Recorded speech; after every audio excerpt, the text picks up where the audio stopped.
Good morning, everyone. Pete Pardo here from Sea Tranquility. Welcome to the final edition of Favorite Live Album by Year. We have reached 1997, 30 days, 30 live albums, 30 runner-ups. Hopefully this is the last time I have to record this video, because this is actually the third time I've had to record this. Yeah, it must be the start of what's hopefully going to be a better day, because the first time I recorded it, I thought I recorded, I never pressed the record button. The second time I recorded it, thought I saved it, hit the delete, deleted it. So here we have, we're going to try it one more time here. Hopefully third time is the charm. So, I've decided today, pretty good year for live albums. Some new ones at the time, as well as some great archival stuff coming out in this year. And you know, my number one was pretty much set, but it was the runner-up I had a hard time with, and I said, you know what, screw it. It's my show. I can do what I want. I can cheat a little bit on the final day. So you got 3 runner-ups. Could even be more, but I'm going to just leave it at 3. There's some other really good ones as well. But so yeah, so let's get to my favorite here. Why don't we? And please, in the comments below, please list your favorite live album of 1997 and your runner-up or runner-ups, as it may be. So this one released November 11, 1997, recorded March and June 1969, April 1st, 1971, in London at the BBC, released on Atlantic Records, produced by Jimmy Page. Of course, we're talking about the complete BBC sessions from Led Zeppelin. This is the remaster that came out a few years back, done by Mr. Page, the whole reissue campaign. There we got the guys in the band. So, of course, you know, this is... BBC recordings are usually pretty special. Usually bands are at their best when performing for the BBC. So this includes material from 4 different BBC sessions, and disc 2 on here, you've got an April 1st, 1971 concert from the Paris Theatre in London. Of course, we mentioned that particular date. But as it's so early in the band, you get a lot of the early tracks from the group. So like disc 1, you've got You Shook Me, I Can't Quit You Baby, Communications Breakdown, Dazed and Confused. Some cool nuggets like Traveling Riverside Blues and The Girl I Love, She Got Long Black Wavy Hair. Whole Lot of Love, Something Else, Communications Breakdown Again, How Many More Times, Immigrant Song, Heartbreaker, Since I've Been Loving You, Black Dog, Going to California, Stairway to Heaven, That's the Way, lengthy, A Whole Lot of Love with a bunch of other things in there, you know, blues things and whatnot. So, and then on the bonus disc, you got, you know, White Summer, What Is, What Should Never Be, Sunshine Woman, and a few other things. So a lot of repeat tracks on here, but it's very well recorded. For some, might be the definitive Led Zeppelin live album.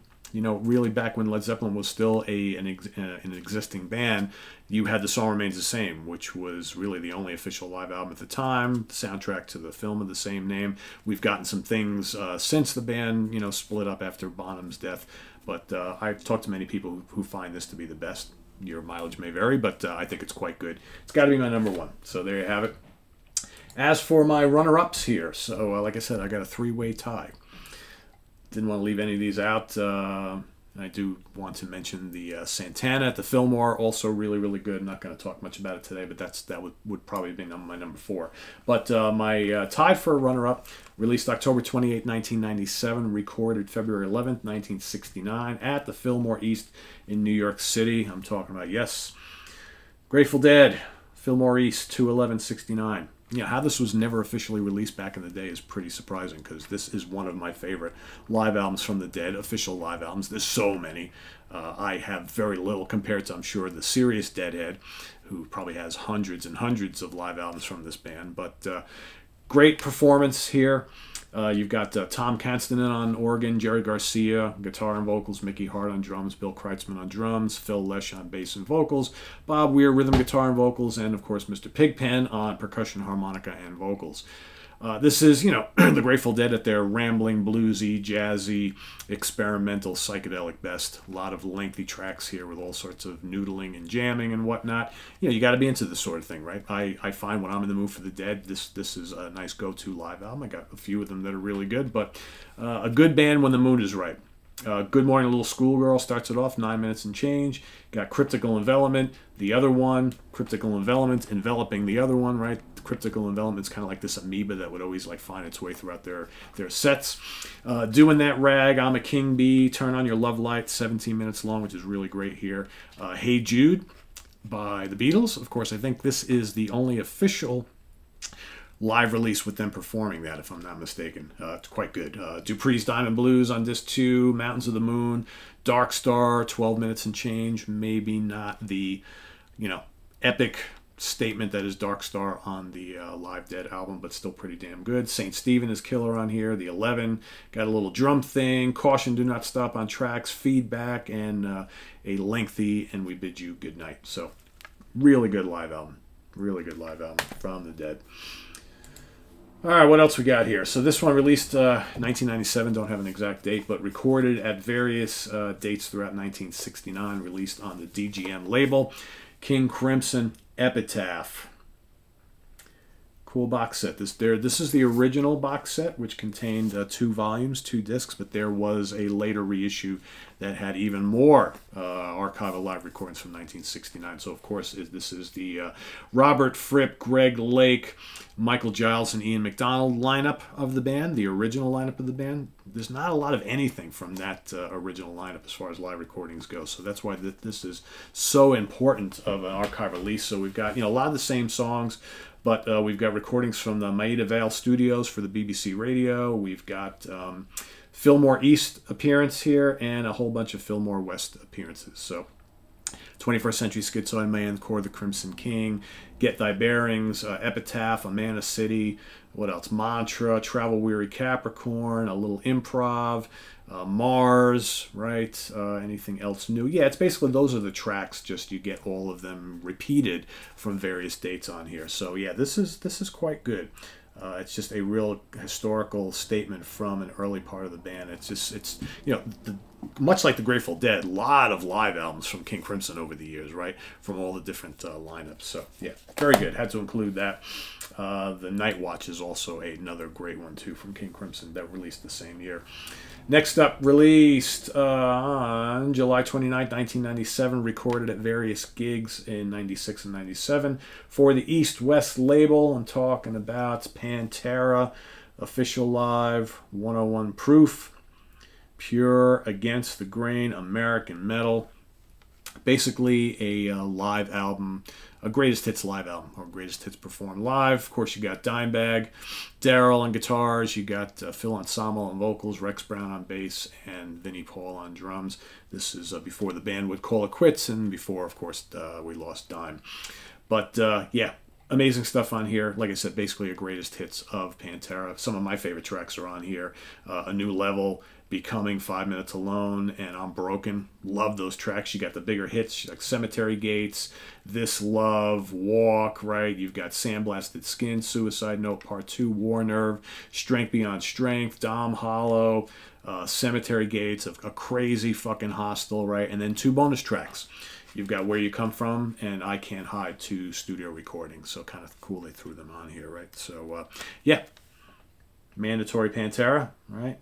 Riffs everywhere, crazy solos everywhere, Phil's gruff vocals, and that thunderous rhythm section. So there you have it, everybody. Little Pantera, some King Crimson, Grateful Dead, and topping them all off, Led Zeppelin, the complete BBC sessions. So in the comments below, please list your favorite.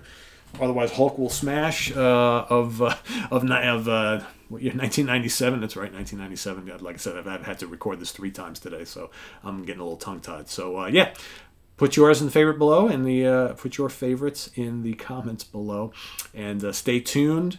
Tomorrow, October 1st, we're going to debut another month-long series called Spooky Albums for October, or Spooky Albums for Halloween, whatever. So these are going to be 31 days, 31 album recommendations from me that are going to be, could be bands from any genre. These are groups that have released an album that has spooky, creepy, horrific lyrics, themes. The music might be foreboding and ominous and creepy and spooky, right? Maybe the album cover is that. Maybe whatever the reason, we're going to be talking about them. And these won't necessarily be like soundtracks to horror films, right? These are going to be albums that kind of produce a listening experience that is perfect for the month of October. And I know some of you who are not in the United States are thinking, I never understand why those Americans love Halloween. I don't get the fascination with it. Well, I totally get that, but play along. It'll be fun. So, because yeah, we love our Halloween here. Specifically, I love Halloween. I love like October being that transition into fall where the leaves start changing colors on the trees. The pumpkins and the gourds are all growing. It gets chilly at night and the crisp night air. And yeah, it's perfect time for some spooky sounds, spooky films, that whole sort of thing. So that's what's coming up starting tomorrow. So join with us each and every day in October here on the channel. And visit us on the web at www.seatranquility.org. We're on Facebook, we're on Twitter. Of course, we're here on YouTube all the damn time. Speaking of spooky things, tonight, The Monsters Den. That's right, it's Thursday night. The Monsters Den, will be talking about our favorite Peter Cushing and Christopher Lee collaborations, two of the giants of British horror cinema. We will be picking out our 5 favorite films starring those two guys working together, because they did do like 24, I think, films together. So we will be picking our favorites. So stay tuned for that tonight. Tomorrow morning at the Funhouse with Martin Popoff, the topic is first song, Killer. All the rest is filler. Some albums that have a great first track, and it kind of goes downhill after that. And then, of course, we've got Sunday album homework assignment. Jack Toledano going up against Anthony Ferraro, so stay tuned for that. And a lot more here on the channel. Please subscribe if you haven't already and click on that notification bell. We also have the link to our Ko-Fi page if you want to make a channel donation, as well as the link to our merch page. All sorts of cool stuff for sale there. And yeah, thanks for watching. I am Pete Pardo. Thanks for being here for this entire month of favorite live album by year. It was quite successful, and it seems like you guys enjoyed it. So good to have you along for the ride. But tomorrow starts a new month, and we'll see you then here on YouTube all the damn time. I am Pete Pardo. Take care. Bye-bye.